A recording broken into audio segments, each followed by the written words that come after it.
Oui, shalom, shalom. Shalom. Alors, c'est toujours très fort, bien sûr, qu'on se connecte. Et puis là, d'être comme ça le matin pour les derniers jours. Moi, personnellement, je ne suis plus chez moi, là. J'ai décalé chez ma maman. Donc, ça permet aussi d'impacter l'atmosphère.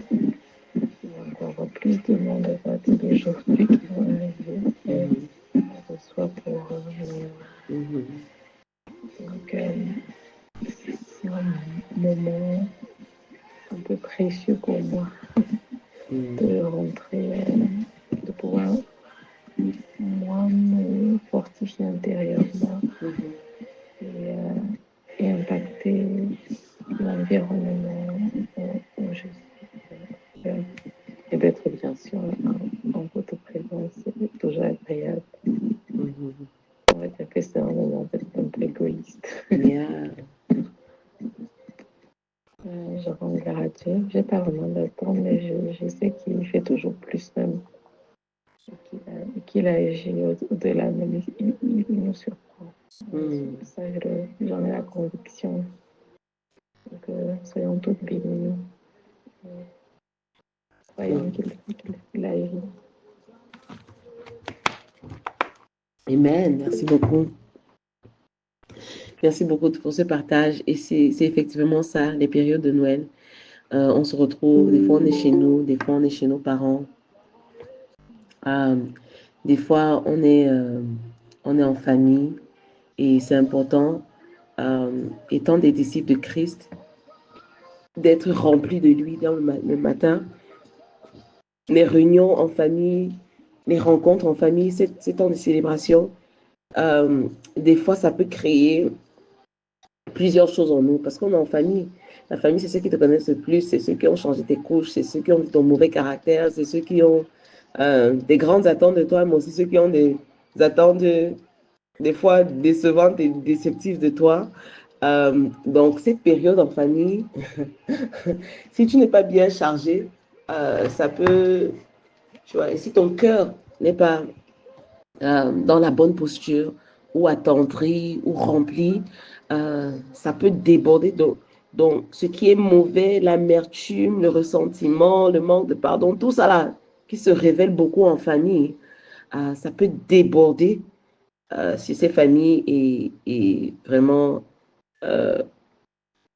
non seulement donner un mauvais témoignage à Christ, mais toi-même encore t'enfoncer encore dans un trou de problèmes tu ne devais pas, que tu ne devais pas encore rentrer dedans. Et donc, prendre un moment comme ça pour entrer dans la présence du Seigneur, être enseigné, renouveler notre pensée, attendrir notre cœur. Les deux points principaux, c'est la pensée et le cœur. Que notre cœur s'attendrisse, que notre pensée soit renouvelée à Christ, à l'amour de Christ, à la suprématie, la sécurité, la suffisance et voilà, il y a encore quoi avec S, la seniorité de Christ, ça nous aide en fait aussi à manifester ce même Christ, Christ qui est en nous, dans nos familles et durant ces célébrations-ci. On ne perd pas le nom, ok? C'est un peu comme dire, tu es à la fin d'une course, tu es à la fin de la course et des fois l'ennemi vient à la fin, quand tu veux y transitionner à la fin pour que tu finisses mal. Il vient pour te détourner du finish line. Il vient pour qu'il y ait ce non d'accomplissement. C'est ce que le Seigneur t'a demandé de faire.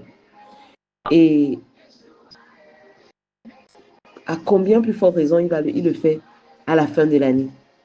Parce que c'est une période stratégique, c'est une période de vraiment la transition. La transition ne commence pas le 31 décembre. Ok, beaucoup le font, c'est bien. Il y a les transitions dans les églises et tout, la traversée et tout. Mais ça, c'est vraiment une manifestation de la transition, la traversée que tu as commencé à avoir et à faire durant le mois de décembre. Sinon, ça devient juste quelques heures de prière, de danser, de dire yeah, bonne année, mais pourtant tu n'as pas pris possession de ton année. Et donc, c'est remarqué depuis depuis même novembre. Moi, normalement, je vous ai dit, je prépare mon année 2025 à partir d'octobre. Hein. À partir d'octobre, le Seigneur me donne les thèmes, il me prépare, il élargit mes capacités spirituelles, il élargit mon muscle spirituel. Euh, il me fait entendre et voir beaucoup plus durant cette période-là, octobre, et ça s'accentue encore plus en novembre, bien sûr. En général, en novembre, même, c'est vraiment, vraiment, vraiment. Et puis, décembre, c'est un mois vraiment de transition. On peut relâcher ce qu'on a appris octobre, novembre, on relâche ça. Et puis, en janvier, quand tu prends janvier, tes capacités sont déjà élargies, en fait. Donc, tu peux recevoir encore plus. Et puis, tu peux t'activer beaucoup plus rapidement, en fait. Et te déployer beaucoup plus rapidement dans l'année. Parce que tu avais déjà, je ne sais pas si vous comprenez, en fait, le concept de build a muscle, OK? Augmenter ta capacité à, à, à, à recevoir. Parce que des fois, le plus le Seigneur nous fait grandir, maturer spirituellement, le plus il doit élargir ta capacité. C'est ce qu'il dit toujours, avant de te bénir, il dit toujours élargir tes capacités. Avant de te bénir, que ce soit financièrement ou ailleurs, élargir tes capacités à recevoir ce que je m'apprête à te donner. Ça peut être élargir tes capacités intellectuelles, académiques. Euh, Beaucoup là ont eu la soif de lire. Vous voyez même le livre Insatisfait là, que nous sommes en train de lire. C'est une soif que le Saint-Esprit te donne parce qu'il veut élargir tes capacités à comprendre l'intimité avec lui, l'amour, élargir tes capacités à aimer dans la largeur, dans la longueur, dans la profondeur, dans la hauteur. On a fait ça en faisant quoi? En lisant un livre sur cet aspect. Un livre qui a été inspiré et qui est loin. Et chaque parole de ce livre, à chaque fois que tu lis ça, tu sens à l'intérieur de toi comme ça commence à élargir ça. C'est pour ça que c'est très important de lire les livres vraiment spirituels qui sont loin.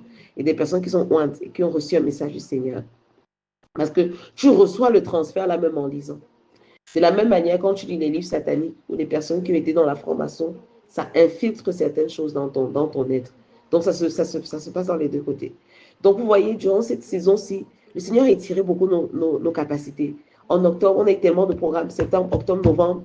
Des fois, tu te dis, mais c'était comme, tu finis un, le Seigneur dit, there's more, il y a plus, étire encore. Tu finis l'autre, le Seigneur dit, ok, vas-y encore, extra mile, tu t'étires, ça étire encore. Tu finis encore l'autre, le Seigneur dit, il te donne une soif et une famine là. Si vous remarquez, ce n'est pas toujours dans cette même intensité qu'il y a cette activation spirituelle. Et quand tu remarques que le Seigneur euh, augmente l'intensité de plusieurs activités spirituelles et tu as le goût de vouloir, tu vois, tu as le goût d'aller à la gym, tu as le goût de le faire, c'est parce qu'il est dans une saison où il est en train d'étirer. Tu ne vois pas peut-être nécessairement la manifestation de ce pourquoi tu pries et ce pourquoi tu as le désir de faire des programmes et te connecter et tout.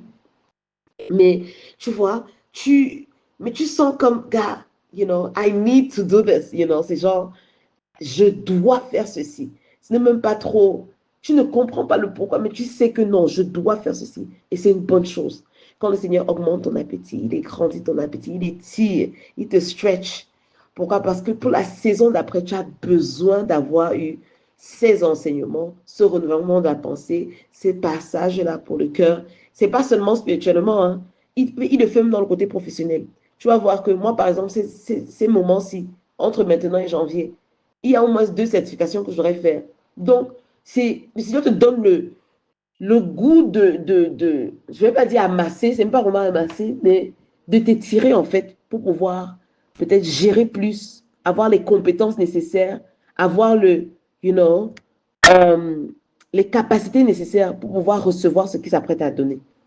D'accord? Ce qu'il s'apprête à relâcher en abondance et grandement dans les saisons, dans les semaines, les mois et les semaines à venir.